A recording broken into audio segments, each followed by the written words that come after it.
Welcome back. Digify Africa is amongst the 10 NGOs selected to participate in the Aspen Institute and HP Incorporated cohort for the 2023 Digital Equity Accelerator.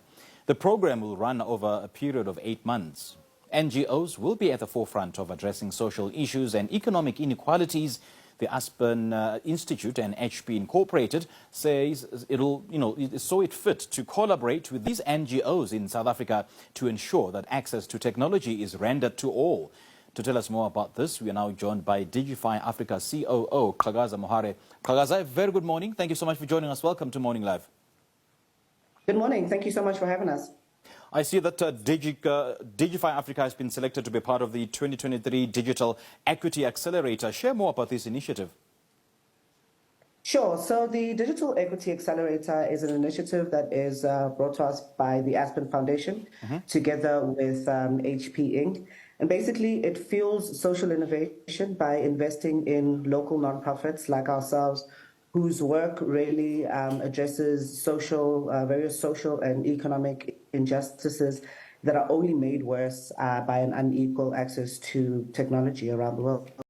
Yeah, and what problem really is this accelerator trying to solve? What do you hope it achieves?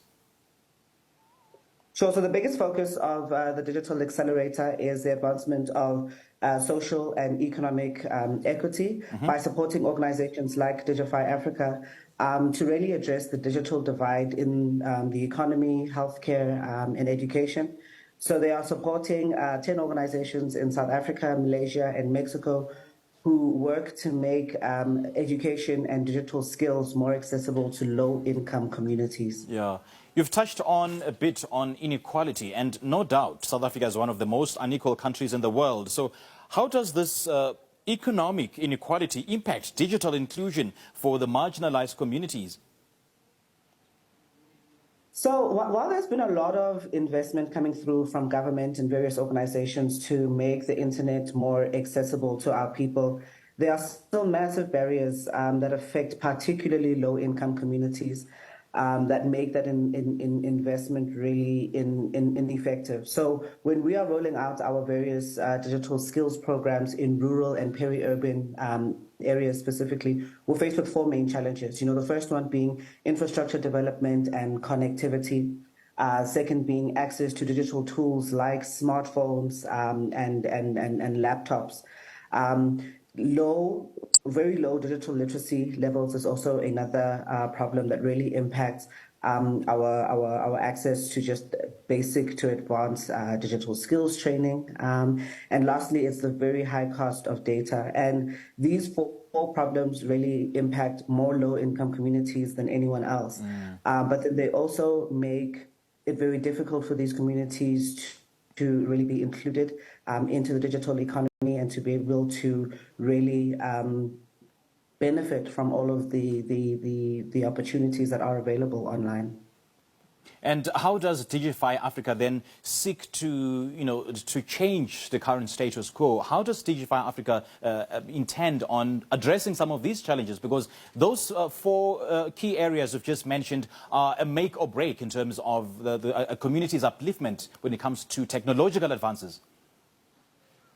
Yeah, so look, it's a very difficult one because it's also like a multi-sectoral problem, so it's not something that only Digify Africa can be able to solve. But I think, in the work that we do, so since our inception 11 years ago, we have been delivering free basic skills training to young people across the country, as well as in Kenya and Nigeria. We've recently wrapped up a digital literacy program that aimed to upskill women, the elderly, and people with disabilities nationwide. We recently have looked at our Digify Pro program and really looked at the challenge of scale. How do we make it more available to more people? So this was initially a face-to-face program that was delivered in cohorts of 13. And now we've really started looking at technology and how do we open this up. So we currently have a cohort of 600 young people who are going through it, thanks to the development of a new online learning platform and an app that we've developed.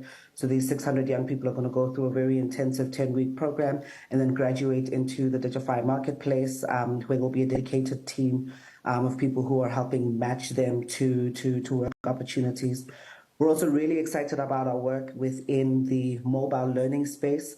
We sat and asked ourselves a question, how do we use WhatsApp as a platform for us to deliver educational content? Right. And we are quite proud to say that in the last 3 years, 2 to 3 years, we have now had about over 500,000 learners who have consumed over 80 years of learning content through WhatsApp and our WhatsApp learning chatbots. So really at the core of what we do with Digify Africa is to ask ourselves the question, how do we use technology to make education more accessible to those who are living in the poorest parts of South Africa? And what kind of support will Digify Africa receive, and how will that level and kind of support help advance your efforts? So it's quite a privilege, and a great opportunity for an organization like ours to be accepted to this Digital Equity Accelerator. Because first, we get to interact with and learn from 9 other organizations who are just as passionate about the digital gap and the digital divide, also digital equity and education. The Aspen Institute will also be offering us months of mentorship and capacity building sessions with industry leaders who are really going to be helping us solve some of the major challenges that come with the work that we do. And lastly, we've got a great equipment sponsorship coming through from HP that's going to allow us to go into these communities with these much needed devices, the laptops, so that when we come in and we are doing our digital skills training, we can also be able to say, here are some laptops for you to work with. So I think the skills development and the capacity building, as well as the hardware, that is being donated, is really going to help us in widening our reach and deepening the impact that we can have in the country and the continent at large. And how long will this program run, and where? Just share more details. So the program is running over the next 8 months, and it is a completely digital program. We are really excited to get into, the various topics that will be discussed, from operations to leadership to the actual programs that we run, and it's all going to be happening digitally, so that we can also be able to connect with our counterparts in Malaysia and Mexico. And those keen to be a part of this project or program, what can they do? So I think the best way is for you to follow us on Digify Africa, because we will also be sharing our progress and our learnings with the program, and also really calling on anyone who would like to support. As Digify Africa, we are really always looking to work with partners and to work with funders who are interested in what we are interested in and are passionate about our same sort of pillars, around access to education using technology. So if you're keen to talk, we're always definitely keen to partner, because I think that it is a challenge that is going to need many organizations to come together in order to address. Indeed. Great chatting to you, Qhakaza. Thank you so much for your time.